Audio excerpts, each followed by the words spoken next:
If it's a city program, a bank, they look at what they call the DTI, debt to income ratio. Fair Isaac does not care about your dollar debt on your credit report nor your income. I don't care if you make $1 a year or $1 million a month. If you keep up on your credit and keep your credit bills paid on time and your debt low, you'll maintain higher scores.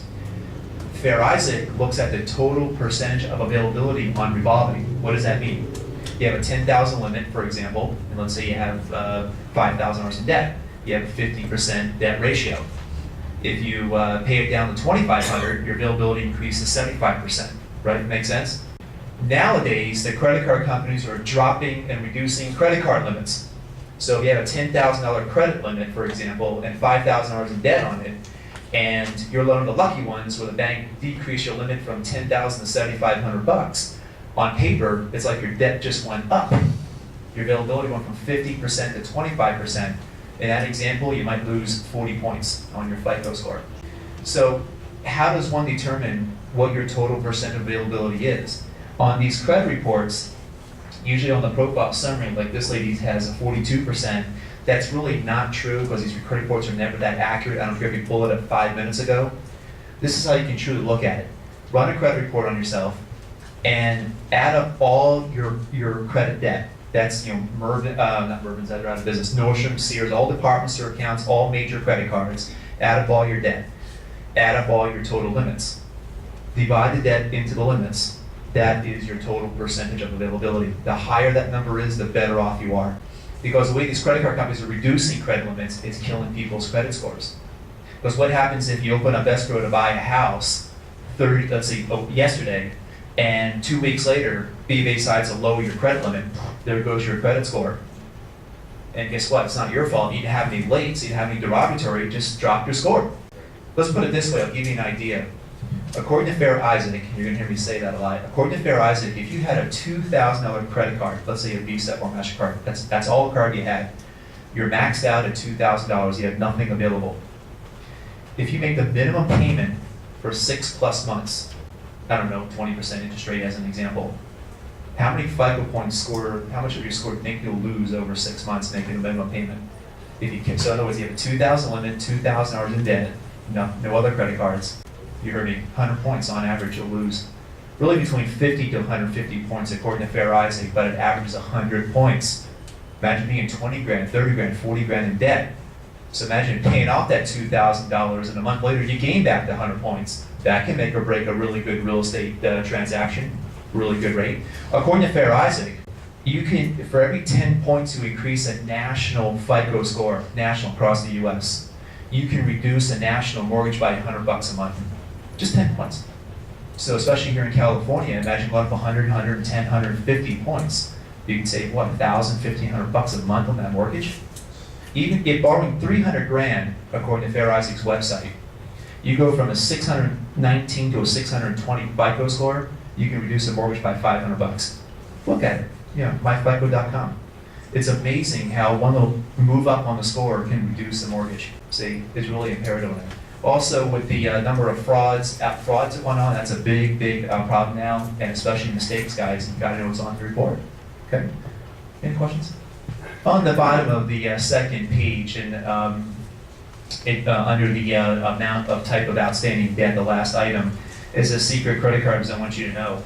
This is not much of an issue nowadays because credit card companies are not sending out as many offers as they used to. But what that means is that Capital One's been notorious to do this. Let's say you have a $1,000 credit limit and you max it out, but you pay it off every single month before the due date, so the bank charges you no interest rate. But what happens is it's based on other limits and other types of availability. But let's say you have one credit card, Capital One, that's all you have, you max it out. The due date may be the 23rd, but the report has outstanding debt on the 15th. So your score goes for a period of time, it goes back up. So it's just based on the billing cycle. Now, something that I found out from a VP of Capital One, which is headquartered in Richmond, Virginia, is that it's based on the billing cycle and the grace period.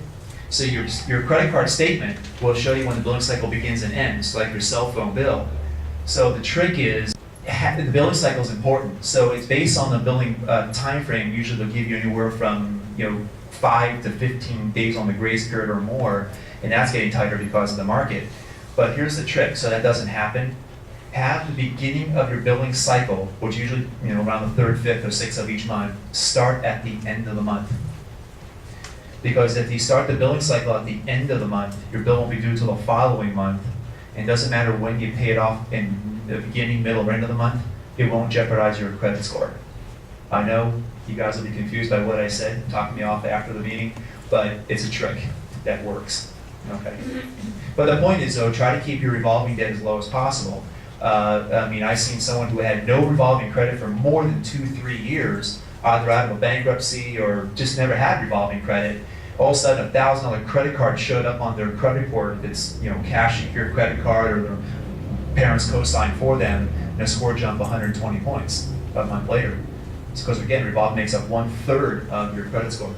What this question was, and it's part of one of the trade secrets at the banks I want you to know, is that if you pay your credit card debt off every week, 4 or 5 times a month, February shorter than the month of March, it doesn't matter. It just that you won't give them time to report it. They only report to the bureaus once a month, but you can pay it every day if you want to. There's no law that says you can't do that. But you can pay it every Friday, for example, charge up, pay it off, charge up, pay it off, and the debt will always be at 0. So at the time they do report it, whenever they do report to the 3 major credit bureaus, it'll be 0. So they'll maintain higher credit scores. Good question. Short sale may or may not affect someone's credit. I've seen it walk away squeaky clean, and meaning that, let's say you have no lates on there, you owe $400, the property's worth $300, your realtor does a great job in negotiating with the bank, they accept $300, they find a buyer quickly, you have no derogatories, no lates on the mortgage, it may say pay as agreed. But it's been changing the last 12 months. Sometimes I see the word settle, paid for less than agreed amount, things like that. So I've seen but anything negative from a short sale does show up. From experience, you'll lose between 75 to 125 points. Foreclosure, double, between 175 to roughly 250 point loss. And without good credit repair, how long does it take to recoup those points? Between 1 and 2 years, according to Fair Isaac. Mortgage debt elimination is something that we also do. I got some cases here where small mortgages, large mortgages, they can be settled for pennies on the dollar. Even if you did a short sale, the second mortgage lien holder didn't get touched, for example, or foreclosure, and the second lien holder is now after you for that $200,000. Or you did a modification on your first mortgage, and the second mortgage did not get touched. Most cases, the second lien holder doesn't have much power to do a foreclosure unless it's with the same lender. But that second mortgage, if it's underwater, meaning that it's completely upside down, value versus what you owe, it can be settled. If the property's worth $800 and your first mortgage is $400 and your second mortgage is only $200 and you have $200,000 equity, no, they're not going to settle because they have nothing to lose. I've seen it like a credit card. If you have a maxed out credit card of $10,000 on time with all the payments, and it says paid as agreed because the bank loves you because you're paying all that interest, and you walk in and say, bank, next time I'm losing my job, here's $5,000, I'll sell it right now, 50 cents on the dollar, the word settled will show up on the unsecured debts. But mortgages, it may say paid as agreed. It just depends on how we negotiate or you negotiate with that bank. Everything's negotiable. Bankruptcy? Well, it's funny that you said that. Bankruptcies actually can be healthy, and not all the time. I'm not saying go out and file bankruptcy, you have to qualify. But there's been a record number of BKs being filed, especially from March 1st to June 1st of 2008. There was 1 million bankruptcies a day being filed across the U.S., according to the U.S. Bankruptcy Court. But if you have a whole bunch of collection debt, you lost your property, you have no job, no income except for $2,000 a month on unemployment, BK may be good. It may be healthy.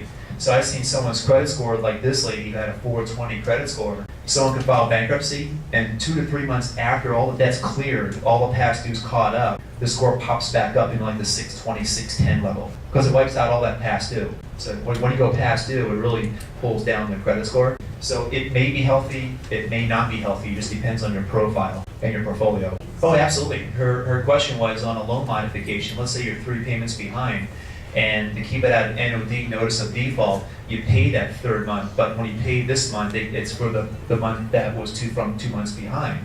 So yeah, it's rolling lates that are happening on the person's reports.